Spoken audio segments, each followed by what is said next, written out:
नमस्कार दोस्तों, स्वागत है आपका फाइट अगेंस्ट करप्शन में। और दोस्तों, आज हम आए हैं देहरादून सिटी पे बॉबी पवार जी की जो यहाँ पर जनसभा होनी है उसी सिलसिले में। और इस समय मैं आपसे बात करवाऊँगा उत्तराखंड के टिहरी लोकसभा क्षेत्र से उठे हुए सबसे चर्चित युवा 26 वर्षीय जो सांसद के लिए उठे हैं बॉबी पवार जी से। तो चलिए बात करते हैं। सर, एक जनता के लिए छोटा सा मैसेज कि आप किस बेस पर चुनाव लड़ रहे हैं और चुनाव अगर जीतते हैं आप, तो आप क्या करेंगे भविष्य में आगे जो इन विगत सांसदों ने अभी तक नहीं किया।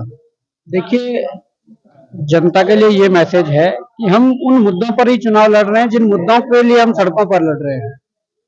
उन मुद्दों के लिए चुनाव लड़ रहे हैं जिन मुद्दों के साथ इस उत्तराखंड की अवधारणा और परिकल्पना की गई थी। हम उन मुद्दों पर ही आज सड़कों पर थे, आज उन मुद्दों को लेकर ही इस चुनावी रण में है। आज मैं ये कहना चाहूंगा कि आज तक के सांसदों ने जिस प्रकार से इस क्षेत्र की उपेक्षा की है, कहीं ना कहीं इस क्षेत्र को नजरअंदाज किया है। हम कहना चाहते हैं कि हम आप लोगों के बीच के लोग हैं। हम लोगों ने आप लोगों के समस्याओं के लिए संघर्ष किया है, आप लोगों की समस्याओं के समाधान के लिए संघर्ष किया है। आज जिस प्रकार से जो हमारे सांसद प्रत्याशी पहले से भी रहे हैं, सांसद रहे हैं, जिस प्रकार से निष्क्रियता उन्होंने दिखाई है, मैं ये कहना चाहता हूं कि हम कहीं ना कहीं इस रण में एक सक्रिय प्रत्याशी के रूप में हम यहाँ पर है, क्योंकि हमने आज तक जिस ईमानदारी, जिस कर्मठता के साथ जो हमने कार्य किए हैं, मैं विश्वास इस जनता को दिलाता हूं कि आज आप लोगों के बीच इस चुनावी रण में, इस चुनाव बीत जाने के बाद चुनाव परिणाम जो भी रहे,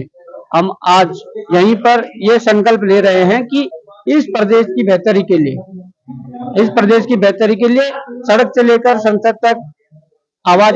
बुलंद की जाएगी और अपने उन जन समस्याओं को लेकर अपने लोगों के साथ मिलकर उसका रोड मैप तैयार करके आगे की जो कार्रवाई है उसके लिए पूरी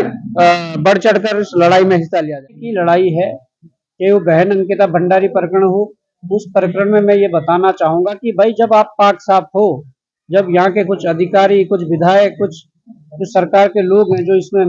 संलिप्त थे, जिन लोगों ने इस घटना को अंजाम दिया, अगर उनके लिए सीबीआई जांच की अगर मांग हो रही है उस अंकिता भंडारी प्रकरण में जांच की, तो अगर सरकार साफ है या अगर कोई इनके लोग मिले हुए नहीं है, तो मैं चाहता हूं कि सरकार को सीबीआई जांच के आदेश कर देने चाहिए थे। परंतु अपने लोगों के बचाव के लिए इस देवभूमि में इस प्रकार का ये दुर्भाग्य है कि जहाँ शांतवादियों में, जहाँ देवी देवता वास करते हैं, उस प्रदेश में इस प्रकार की घटनाएं हो रही है। और आज बहन अंकिता भंडारी का ये प्रकरण है। अगर ऐसी घटनाओं पर रोक नहीं लगाई गई, रोकथाम नहीं लगाई गई, लगाम नहीं लगाया गया, कहीं ना कहीं कल के दिन इस जगह पर हमारी बहन बेटियां हो सकती है। उस चीज को सोचकर यहाँ पर वोट करने की जरूरत है, इसका विरोध करने की जरूरत है। उसके अंदर जागरूकता है, लोगों ने इस बात को स्वीकारा है कि हमारी जो सांसद है